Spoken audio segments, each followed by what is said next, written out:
السلام علیکم ورحمۃ اللہ تعالی وبرکاتہ۔ نحمده ونصلي ونسلم على رسوله الكريم اما بعد فاعوذ باللہ من الشیطان الرجیم بسم اللہ الرحمن الرحیم ان اللہ وملائکته یصلون علی النبی یا ایہا الذین آمنوا صلوا علیہ وسلموا تسلیما اللہم صل علی سیدنا ومولانا محمد معدن الجود والکرم وآلہ الکرام وابنہ الکریم وبارک وسلم صلاة وسلاما علیک یا رسول اللہ صلی اللہ تعالی علیہ وسلم۔ حدیث نمبر 30 کا درس ہے جو تصویروں کے بارے میں ہے۔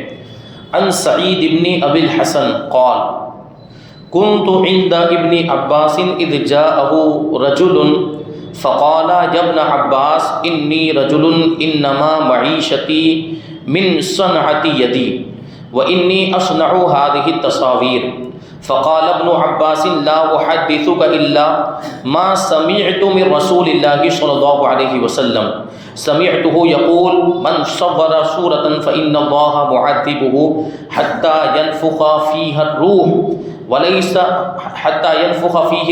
وليس بنافخ فيها أبدا فرب الرجل ربوة شديدة واصفر وجهه فقال ويحك إن أبيت إلا أن تصنع فعليك بهذا الشجر وكل شيء ليس فيه روح۔ حضرت سعید ابن ابو الحسن راوی ہیں، انہوں نے کہا کہ میں حضرت ابن عباس رضی اللہ تعالی عنہما کے پاس تھا کہ اچانک ان کے پاس ایک آدمی آیا اور کہا کہ اے ابن عباس میں ایسا آدمی ہوں کہ میری روزی میرے ہاتھ کی کاریگری سے چلتی ہے اور میں ان تصویروں کو بناتا ہوں۔ تو حضرت ابن عباس رضی اللہ تعالی عنہما نے فرمایا کہ تم سے میں وہی حدیث بیان کرتا ہوں جس کو میں نے خود رسول اللہ صلی اللہ علیہ وسلم سے سنا ہے۔ میں نے حضور پاک صلی اللہ علیہ وسلم کو یہ فرماتے ہوئے سنا ہے کہ جو شخص تصویر بنائے گا اللہ تبارک و تعالی اس کو اس وقت تک عذاب دے گا جب تک کہ وہ اس تصویر میں روح نہ پھونک دے، اور وہ اس تصویر میں کبھی بھی روح نہیں پھونک سکے گا۔ تو اس آدمی نے لمبا سانس کھینچا اور خوف سے اس کا چہرہ پیلا پڑ گیا۔ پھر ابن عباس رضی اللہ تعالی عنہما نے فرمایا کہ تیرا ناس ہو، اگر تو اس کے بنانے سے باز نہیں رہ سکتا تو ان درختوں اور بے جان والی چیزوں کی تصویر بنایا کر۔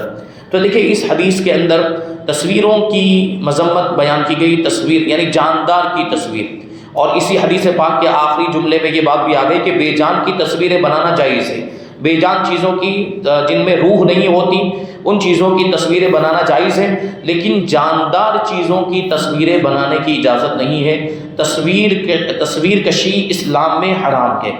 اب اس حدیث کے جو راوی ہیں حضرت سعید ابن ابو الحسن، ان کے بارے میں کہتے ہیں کہ یہ بصری تابعی ہیں، یعنی بصرہ کے رہنے والے اور تابعی محدث ہیں، اور علم حدیث میں حضرت عبداللہ ابن عباس اور حضرت ابو ہریرہ رضی اللہ تعالی عنہ کے شاگرد رشید ہیں، اور ان کے شاگردوں کی فہرست میں حضرت قتادہ اور عون جیسے حدیثوں کے پہاڑ ہیں۔ 109 ہجری میں ان کا وصال ہوا۔ اب اس حدیث پاک کی تشریح کرتے ہیں، کہتے ہیں کہ یہ بخاری شریف کی حدیث ہے، اور اس حدیث کا مطلب بالکل ہی واضح ہے کہ جاندار چیزوں کی تصویریں بنانے والے کو خدا بند قہار و جبار یہ فرما کر عذاب دے گا کہ تم اپنی بنائی ہوئی تصویروں میں روح پھونک کر ان کو زندہ کرو۔ جب تک تم ان تصویروں میں روح نہ پھونکو گے عذاب میں گرفتار رہو گے، اور ظاہر ہے کہ وہ ان تصویروں میں کبھی بھی روح نہیں پھونک سکیں گے، اس لیے وہ اس وقت تک عذاب میں مبتلا رہے گا تصویر بنانے والا جب تک کہ اللہ تبارک و تعالیٰ اس کے گناہ کو معاف فرما کر اس کو بخش نہ دے۔ تو یہ تصویر بنانے کا گناہ ہے، تصویر کشی کا گناہ۔ اس دور پر فتن کی دینی مصیبتوں میں سے ایک بہت بڑی مصیبت یہ بھی ہے کہ ہر قسم کے سامانوں پر جاندار مخلوقات کی تصویریں عموماً نظر آتی ہیں۔ ایک طرف تو مسلم نوجوانوں کا حال یہ ہے کہ وہ ایکٹروں اور ایکٹریسوں یا لیڈروں کی تصویروں سے اپنے مکانوں کو سجا کر ہر کمرے کو بت خانے بنائے ہوئے ہیں۔ دوسری طرف جاہل صوفی کہلانے والوں کی یہ حرکت ہے کہ وہ بزرگوں کی کچھ اصلی کچھ فرضی تصویریں اپنے گھروں میں رکھے ہوئے ہیں، روزانہ ان پر ہاتھ پھول چڑھاتے ہیں، اور بعض تو ان تصویروں کے سامنے مراقبہ بھی کرتے ہیں، جو سراسر گمراہی ہے۔ واضح رہے کہ ان تصویروں کا رکھنا یعنی جاندار کی تصویروں کا رکھنا سخت حرام، ناجائز و گناہ کبیرہ ہے۔ لہٰذا علماء کرام اور پابند شرع مشائخ کا یہ فرض ہے کہ ان جاہل اور بدعتی صوفی بننے والے باباؤں کو ہمیشہ جھاڑتے پھٹکارتے اور لتارتے رہیں، اور عوام کو ان بے شرع لوگوں سے دور رہنے کی تلقین کرتے رہیں، تاکید کرتے رہیں۔ اور جن گھروں میں بھی تصویریں ہوں، علماء کرام کو چاہیے کہ ہرگز ان گھروں میں قیام نہ کریں، نہ ان گھروں میں کھانا کھائیں، تاکہ لوگوں کو عبرت حاصل ہو۔ کیمرہ یا قلم یا پینسل سے کسی جاندار مخلوق کی تصویر بنانا یا بنوانا، خریدنا یا بیچنا، گھر میں رکھنا، یہ سب حرام اور گناہ ہے۔ غیر جاندار چیزوں کی تصویریں بنانے میں شرعاً کوئی حرج نہیں۔ غیر جاندار جن میں جان نہیں ہوتی، جن میں روح نہیں ہوتی، جیسے پہاڑ ہے، درخت ہے، ایسی چیزوں کی تصویریں بنا سکتے ہیں، اس میں کوئی حرج نہیں، لیکن جاندار چیزوں کی تصویریں بنانے کی اجازت نہیں ہے۔ اب کچھ لوگ ہیں جو ایسا کاروبار کرتے ہیں جس میں تصویریں بنانی پڑتی ہے، تو ان کو یہ مسئلہ معلوم ہونا چاہیے کہ کاروبار کے سلسلے میں بھی تصویر بنانے کی اجازت نہیں ہے۔ جیسے کہ آپ نے ابھی سماعت کیا کہ تصویر کو بیچنا بھی جائز نہیں، اس کو خریدنا بھی جائز نہیں۔ کچھ کپڑے ایسے ہوتے ہیں جن پر تصویریں بنی ہوئی ہوتی ہیں، یعنی جاندار کی تصویریں بنی ہوئی ہوتی ہیں، تو ان کپڑوں کی خرید و فروخت بھی جائز نہیں۔ ٹی شرٹ کے اوپر تصویر بنی ہوئی ہے یا کوئی اور کپڑا اس کے اوپر تصویر بنی ہوئی ہے، تو اس کو بیچنے کی اور خریدنے کی اجازت نہیں، اور پہننے کی بھی اجازت نہیں۔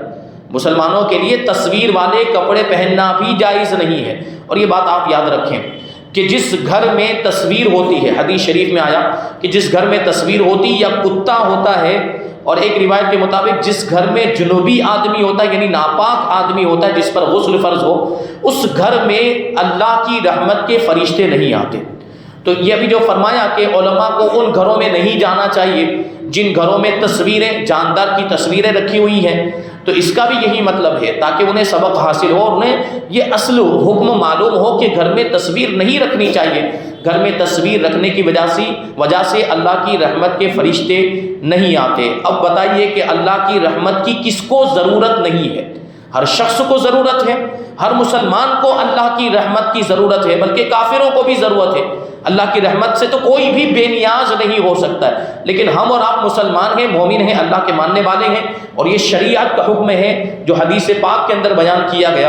تو ہمیں اپنے گھروں میں ہرگز کسی بھی جاندار کی تصویر تعظیم کے طریقے پر، تعظیم کی جہت پر نہیں رکھنی چاہیے۔ یعنی کیا مطلب ہوا کہ اگر ذلت والی جگہ میں جاندار کی تصویر ہے تو کوئی حرج نہیں۔ جیسے جہاں پر جوتے اتارے جاتے ہیں، جہاں پر گندگی پڑی رہتی ہے، جہاں پر کچرا ہے، وہاں پر کوئی تصویر پڑی ہوئی ہے، یا زمین پر تصویر پڑی لیکن اوندھے منہ پڑی ہوئی ہے، یعنی وہ تعظیم والی جہت پر نہیں ہے، ذلت کا طریقہ اور ذلت کے طریقے پر ہے، ذلت کی جہت پر اس کو رکھا گیا ہے۔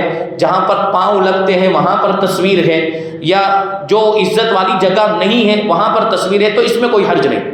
تعظیم والی جگہ، اس کا مطلب کیا ہوتا ہے کہ کسی اونچی جگہ پر تصویر ہے، یا تو دیوار پر لٹکا دیا گیا ہے تصویر کو، یا اس کو نصب کر دیا گیا، یعنی زمین میں گاڑ دیا گیا، کہیں پہ اس کو ایسے دیوار سے ٹیک لگا کر اس تصویر کو کھڑا کر دیا گیا، یا جو ہے کہ چھت میں لگا دیا گیا ہے۔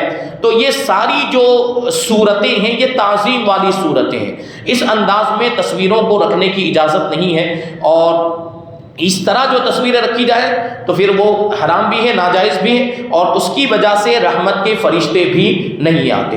میں نے ابھی عرض کیا کہ کچھ لوگ تصویر والے کپڑے پہن بھی لیتے ہیں، تو اس سے بھی مسلمان بھائیوں کو بچنا چاہیے۔ تصویر والے کپڑے ہرگز نہیں پہننا چاہیے۔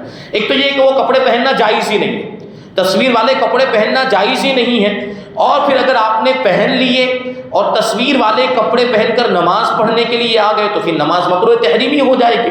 یہ بات بھی ذہن میں رکھیں، بہت سے لوگ، بہت سے ہمارے بھائی تصویر والے کپڑے پہن کر مسجد میں آ جاتے ہیں نماز پڑھنے کے لیے، خاص طور پر جمعہ میں ایسا دیکھنے کو ملتا ہے۔ وہ احتیاط نہیں کرتے، یا ان کو یہ مسئلہ ہی نہیں معلوم ہوتا اور افسوس ہوتا ہے ان کے مسلمان ہونے پر کہ ان کو کیسے یہ مسئلہ معلوم نہیں ہے کہ تصویر والے کپڑے پہن کر نماز پڑھنے سے نماز مکروہ تحریمی ہوتی ہے.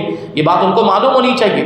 تو تصویر والے کپڑے پہن کر نماز نہیں پڑھنا چاہیے. ویسے بھی تصویر والے کپڑے نہیں پہننے چاہیے. تصویر والے کپڑے پہنیں گے تو اس سے نماز مکروہ. پھر کیا ہوگا کہ اگر پیچھے کی طرف یہ پشت کی طرف تصویر موجود ہے تو جو پیچھے جو نمازی ہے نا ان کی بھی نماز مکروہ تحریمی ہوگی. کیونکہ نماز کے اندر سامنے کی طرف دائیں جانب بائیں جانب یا اوپر چھت میں یا سجدے کی جگہ میں اگر تصویر موجود ہے تو نماز مکروہ تحریمی ہوتی. اگر پیٹھ کی طرف تصویر ہے یعنی اس کے جو نماز پڑھنے والا ہے اس کے پیٹھ کی جانب تصویر ہے اس میں بھی کراہت ہے لیکن یہ کراہت کم ہے. جو دائیں جانب بائیں جانب اور آگے کی طرف چھت میں اور سجدے کی جگہ میں جو کراہت ہے اس کے مقابلے میں اگر پیچھے کی طرف تصویر ہے تو اس میں کراہت کم ہے لیکن کراہت اس میں بھی ہے. ٹھیک ہے. تو بچنا چاہیے بہرحال تصویر والے کپڑے پہن کر نماز پڑھنے نہیں آنا چاہیے. اور جو دوسرے مسلمان بھائی ہمارے آتے ہیں اگر وہ کسی ایسے شخص کو دیکھیں کہ وہ تصویر والے کپڑے پہن کر نماز پڑھنے کے لیے آ گیا تو اس کو نرمی کے ساتھ روکیں اور منع کریں. یہ سختی کے ساتھ نہیں. سختی کے ساتھ منع کرنے کا نقصان ہوتا ہے. آپ اس کو ڈانٹنے لگ جائیں اس کو پھٹکارنے لگ جائیں تو کیا ہوگا؟ اس کا نتیجہ کیا ہوگا کہ یہاں تو مجھے ڈانٹا جاتا ہے, یہاں تو مجھے ہانک دیا جاتا ہے, یہاں تو مجھے نکال دیا جاتا ہے, پھر وہ دوبارہ کبھی بھی ہماری مسجد میں نہیں آئے گا. تو اس سے نقصان. اور ممکن ہے کہ کسی دوسری مسجد میں بھی نہ جائے یعنی نماز پڑھنا ہی چھوڑ دے تو پھر اس کے کہیں نہ کہیں ہم ذمہ دار ہوں گے. اس لیے اس کو نرمی کے ساتھ سمجھا جائے, مسئلہ بتایا جائے کہ بھائی دیکھو یہ تصویر والے کپڑے پہن کر نماز نہیں پڑھنا چاہیے, اس سے نماز مکروہ ہوتی ہے, آپ ابھی چلے جائیے کیونکہ آپ یہاں نماز پڑھیں گے تو آپ کی وجہ سے دوسرے لوگوں کی بھی نماز مکروہ ہوگی. یا ایک طریقہ یہ اختیار کیا جا سکتا ہے جیسے کہ ایک مرتبہ ہم نے کیا تھا کہ جس کے کپڑے میں تصویر ہے اور وہ جو تھی ان کے یہاں پیچھے کی طرف تصویر تھی تو اس کو بالکل آخری صف میں بھیج دیا جائے. آخری صف میں بھیج دیا جائے گا تو خود اس کی تو مکروہ ہوگی لیکن چونکہ اس کے پیچھے جو تصویر تھی اس کی طرف کسی اور نمازی کا چہرہ نہیں ہو رہا ہے, وہ تصویر کسی اور نمازی کے سامنے نہیں آ رہی, بالکل آخری صف میں ہے تو دوسرے کسی کی نماز مکروہ نہیں ہوگی. یہ طریقہ اختیار کیا جا سکتا ہے لیکن بہتر یہی ہے کہ اس کو بھیج دیا جائے اور کہا جائے کہ آپ کپڑے تبدیل کر کے آئیے, کپڑے بدل کر آئیے, ایسے کپڑے پہن کر آئیے جس میں کسی جاندار کی تصویر نہ ہو. اب ایک سوال یہ آ جاتا ہے کہ کارٹون کی تصویریں بنی, کبھی تو انسان کی تصویر بنی ہے کسی جاندار کی, کبھی کارٹون بنے ہوئے ہوتے ہیں. کارٹون جانتے ہیں آپ لوگ, تو کارٹون پر بھی جاندار کی تصویر کا ہی حکم ہے کیونکہ کارٹون کے بھی سارے اعضاء ہوتے ہیں, اس کا بھی چہرہ ہوتا ہے, اس کے بھی ہاتھ پاؤں ہوتے ہیں, ناک ہے, منہ ہے, آنکھ ہے, سب کچھ ہے. تو وہ جاندار کی تصویر کے ہی حکم میں ہے یعنی کارٹون بھی بنا ہوا ہے اور اس کو بھی اگر وہ کپڑا پہن کر نماز پڑھیں گے تو اس سے بھی نماز مکروہ تحریمی ہوگی. اب بہت سے لوگ کیا کرتے ہیں کہ اپنے بچوں کو تصویر والے کپڑے پہناتے ہیں, اپنے بچوں کو تصویر والے کپڑے پہناتے ہیں تو یہ تصویر والے کپڑے خود پہننا بھی جائز نہیں ہے اور بچوں کو پہنانا بھی جائز نہیں. اب وہ بچہ تو کیا اس کو سمجھ نہیں ہوتی, وہ سمجھدار نہیں ہوتا, تو پہنانے والے گنہگار ہوں گے, پہنانے والے یعنی ماں باپ گنہگار ہوں گے جنہوں نے بچوں کو تصویر والے کپڑے پہنائے. تو ہم مسلمان ہیں, ہمیں اس سے بچنا چاہیے. دیکھیں حدیث پاک کے اندر کیا فرمایا گیا کہ جو تصویر بنانے والے اس کا کتنا سخت حکم ہے کہ تصویر بنانے والوں کو قیامت کے دن حکم دیا جائے گا کہ اس میں روح پھونکو, ان کو زندہ کرو. جو تصویریں تم نے بنائی ہیں جاندار کی تصویریں, ان کو زندہ کرو. جب تک زندہ نہیں کریں گے وہاں تک اللہ کے عذاب میں گرفتار رہیں گے, کیونکہ یہ اللہ تبارک و تعالیٰ کی تخلیق کا مقابلہ کرنا ہے. ظاہری طور پر یہ اللہ کی تخلیق کا یہ مقابلہ ہو رہا ہے کیونکہ اللہ تبارک و تعالیٰ نے انسانوں کو پیدا کیا, ساری مخلوقات کو پیدا کیا, ساری جاندار چیزوں کے اندر روح اللہ تبارک و تعالیٰ نے ڈالی ہے. تو یہ اس کی گویا کہ نقالی کر رہا ہے تصویر بنا کر اور اللہ تبارک و تعالیٰ کی بنائی ہوئی چیزوں کا مقابلہ کر رہا ہے. اس لیے یہ حکم اس کو قیامت کے دن دیا جائے گا کہ تم تصویروں کے اندر جو جاندار کی تصویریں تم نے بنائی ہیں ان کے اندر روح پھونک کر دکھاؤ. تو بچوں کو بھی تصویر والے کپڑے نہیں پہنانے چاہیے. دوسری بات جو میں نے ابھی عرض کیا کہ جہاں تصویر ہوتی وہاں رحمت کے فرشتے نہیں آتے. بچے کو آپ نے تصویر والے کپڑے پہنا دیے تو آپ کے بچے کے پاس بھی پھر رحمت کے فرشتے نہیں آئیں گے. تو کیا آپ کے بچے کو اللہ کی رحمت کی ضرورت نہیں؟ ہر انسان کو ضرورت ہے. تو بچوں کو بھی تصویر والے کپڑے نہیں پہنانے چاہیے. اچھا چلو تصویر کی تو بات ہو گئی. کبھی ایسا بھی ہوتا ہے کچھ کپڑے ایسے ہوتے ہیں جس پر کچھ جملے لکھے ہوئے ہوتے ہیں, انگلش میں عام طور پر کچھ نہ کچھ لکھا ہوا ہوتا ہے, اور ہمارے بھائی جو پڑھے لکھے نہیں، چلو وہ ان کے پاس تو ایک عذر ہے کہ بھائی ہم کو پتہ ہی نہیں کہ یہ کیا لکھا ہے، اس کا کیا مطلب۔ جو پڑھے لکھے ہیں، جو جانتے ہیں انگریزی کہ اس کا کیا مطلب ہوتا ہے، پھر بھی وہ پہن رہے ہوتے۔ بہت سارے ایسے جملے جو اسلام کے خلاف ہوتے ہیں وہ ٹی شرٹ وغیرہ پہ لکھے ہوئے ہوتے ہیں، انگریزی میں لکھے ہوئے ہوتے ہیں، یا جو ہے کہ وہ امریکہ کا جھنڈا بنا ہوا ہے، یو کے کا جھنڈا بنا ہوا ہے، فلاں کا جھنڈا۔ ہم کو بھائی ان کے جھنڈوں کی کیا مطلب ہے، ان کے جھنڈوں سے کیا مطلب ہمیں؟ وہ غیر مسلم قوم اور وہ غیر قوموں کے جھنڈے لگائے گھوم رہے ہیں، دوسرے ملکوں کے جھنڈے لگا کر گھوم رہے ہیں، تو یہ سب بھی نہیں پہننا چاہیے، اس سے بھی بچنا چاہیے، اور وہ جملوں پر خاص توجہ دینی چاہیے۔ ایک ٹی شرٹ ہم نے دیکھی، ہمارے متعلقین میں ایک صاحب تھے، انہوں نے پہنی تو اس پہ کرسچن لکھا ہوا تھا۔ اب بتائیے کرسچن کا کیا مطلب ہوتا ہے؟ اور یہ تو ہر کوئی جانتا ہے بھائی کرسچن کا مطلب عیسائی ہوتا ہے۔ اب وہ پہننا چاہیے، ابھی اس نے ابھی تک توجہ نہیں دی تھی، جب میں نے اس کو توجہ دلائی تب پتا چلا ہاں حضرت یہ تو میں نے دھیان ہی نہیں دیا۔ تو پہلے سے دھیان دینا چاہیے، جب خرید رہے تھے اسی وقت دیکھنا چاہیے تھا کہ اس پر یہ جو جملہ لکھا ہے یہ کہیں ہمارے اسلام سے ٹکراتا تو نہیں ہے، یہ قرآن و حدیث سے، شریعت سے ٹکراتا تو نہیں ہے۔ تو وہ کپڑے ایسے، اگر ایسا کوئی جملہ لکھا ہو خلاف شرع تو اس کو ہرگز نہ پہنا جائے۔ تو بہرحال یہ تصویر والے کپڑے پہن کر مسجد میں لوگ آ جاتے ہیں تو ان کو ایسے کپڑے پہن کر نہیں آنا چاہیے۔ اب یہاں پہ ایک اور بات بتاتے ہیں کہ حج فرض یا تبلیغ اسلام یا حقوق العباد کی، بندوں کے حقوق کی ادائیگی یا دوسرے ضروری دینی مقاصد کے لیے سفر کے لیے پاسپورٹ پر تصویر لگانا بوجہ ضرورت اور بوجہ مجبوری اس کے جائز ہونے کا علماء کرام نے فتویٰ دیا۔ یعنی پاسپورٹ میں حج کرنے کے لیے جا رہے ہیں تو پاسپورٹ بنانا ضروری ہوتا ہے، تو اس کے لیے تصویر دینی پڑتی، ویزا کے لیے تصویر دینی پڑتی۔ اسی طریقے سے شناختی کارڈ بنائے جاتے ہیں، آئیڈینٹی کارڈ بنائے جاتے ہیں، آدھار کارڈ ہے، الیکشن کارڈ ہے، ان میں بھی تصویر دینا ضروری ہوتا ہے۔ تو ایسی تصویر بنانے کی علماء کرام نے ضرورت کی بنیاد پر اجازت دی۔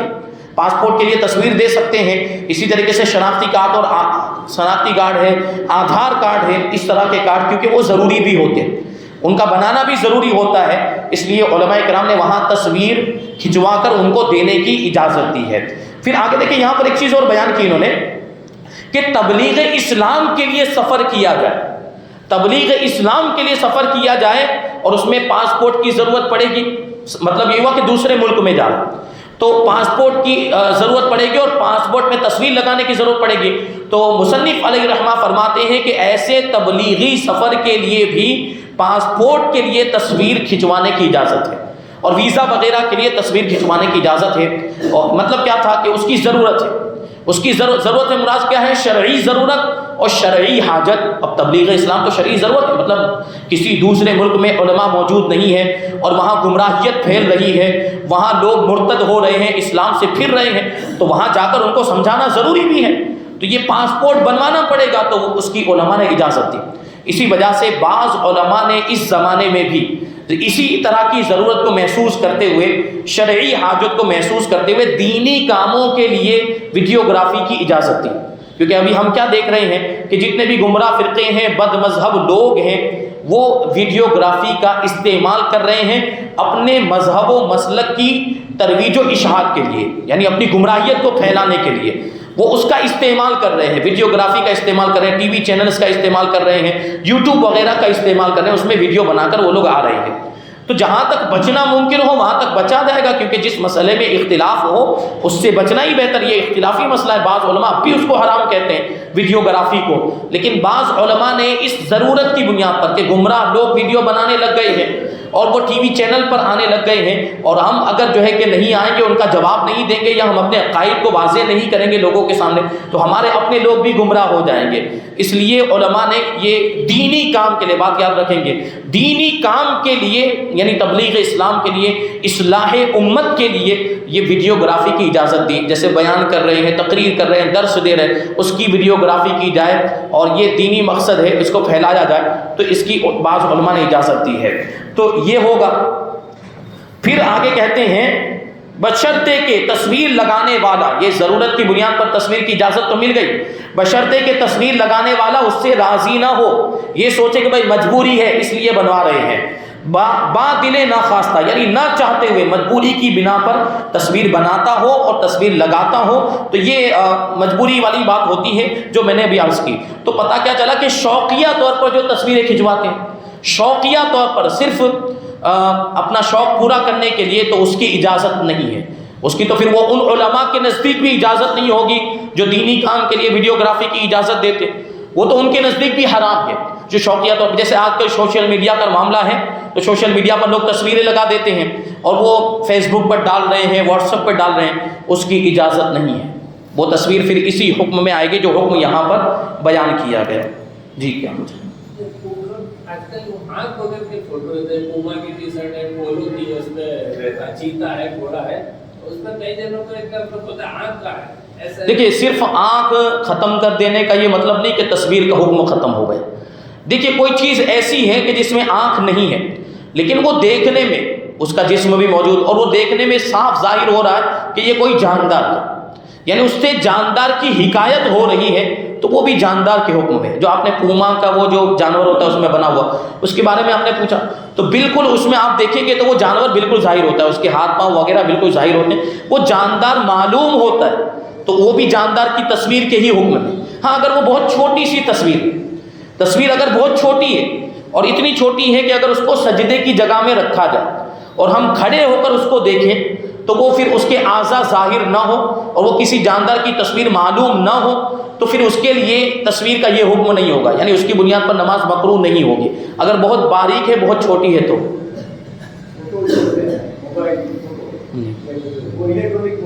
جی جسے آیا اس میں کیمرہ، ہاں کیمرہ کا آیا، اس میں آیا کہ کیمرہ کے ذریعے جو تصویریں کھینچی جائے. بعض علماء نے اس کو جائز کہا. یہ آپ کا مطلب میں سمجھ رہا ہوں کہ ڈیوائس کے اندر جب تک کوئی تصویر موجود ہے، موبائل کے اندر تصویر موجود ہے یا کسی اور لیپ ٹاپ وغیرہ کسی چیز کے اندر آپ نے تصویر کو محفوظ کر کے رکھا ہوا ہے، تو وہ ڈیوائس کے اندر جو تصویر موجود ہے تو ڈیجیٹل تصویر جس کو کہیں گے، اس کے تعلق سے بعض علماء کا موقف، کیونکہ علماء کا اختلاف ہے، یہ چیزیں نہیں ہیں، یہ حضور پاک صلی اللہ علیہ وسلم کے زمانے میں نہیں تھی اس طرح کی تصویریں. حضور پاک صلی اللہ علیہ وسلم کے زمانے میں صرف دستی تصویریں ہوتی تھی جو ہاتھ سے بنائی جاتی تھی، پینٹنگ والی تصویریں ہوتی تھی. تو اس کا تو حکم بالکل واضح ہے، وہ تو جائز ہی نہیں کسی بھی صورت میں کسی کے نزدیک بھی. بعض علماء کا اختلاف یہ ڈیجیٹل تصویروں کے بارے میں کیوں ہوا کہ یہ دستی تصویریں نہیں ہیں، یہ ہاتھ سے نہیں بنائی جاتی، یہ عکسی تصویریں ہوتی ہیں، یہ شعاعوں کے ذریعے بنتی ہیں، کرنوں کے ذریعے سے بنتی ہیں. تو بعض علماء کرام نے اسی وجہ سے اس کو جائز بھی کہا کہ یہ والی تصویریں جائز ہیں جب تک کہ وہ کسی ڈیوائس کے اندر موجود ہو، وہ جائز ہے. یعنی جیسے موبائل کے اندر ہے، لیپ ٹاپ کے اندر، جب اس کی پرنٹ نکال دی جائے گی تو پھر وہ بھی ناجائز و حرام ہو. لیکن جو اکثر علماء ہیں ان کا موقف یہی ہے کہ یہ والی تصویر بھی تصویر ہی ہے، کیونکہ اس کو عرف عام میں، عام بول چال میں تصویر اس کو بھی کہا جاتا ہے، تصویر یہ بھی ہے، اور یہاں پر بھی تعظیم کے تو معاملات ہوتے ہی ہیں.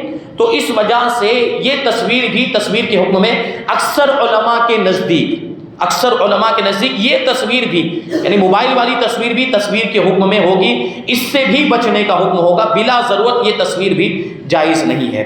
تو یہاں پر یہ بیان مکمل ہو گیا. اب آگے جو بیان ہے وہ زمین کے خزانوں کے بارے میں، یعنی اللہ کے رسول صلی اللہ علیہ وسلم کو زمین کے خزانوں کا مالک بنا دیا گیا تھا، اور اس کا مطلب کیا ہوتا ہے. حضور پاک صلی اللہ علیہ وسلم کو زمین کے خزانوں کی چابیاں عطا کر دی گئی تھی. تو انشاءاللہ تبارک و تعالیٰ وہ حدیث پاک ہم آئندہ درس میں شامل کریں گے. اللہ تبارک و تعالیٰ کی بارگاہ میں دعا ہے کہ جو کچھ بھی بیان ہوا اس پر ہمیں آپ کو ہم سب کو عمل کرنے کی توفیق عطا فرمائے. حضور پاک صلی اللہ علیہ وسلم کے پیارے پیارے ارشادات اور آپ کی سنتوں پر ہمیں آپ کو ہم سب کو عمل کرنے کی توفیق عطا فرمائے، ایمان کی سلامتی عطا فرمائے اور ایمان پر ہی ہم سب کا خاتمہ فرمائے. وما علینا الا البلاغ.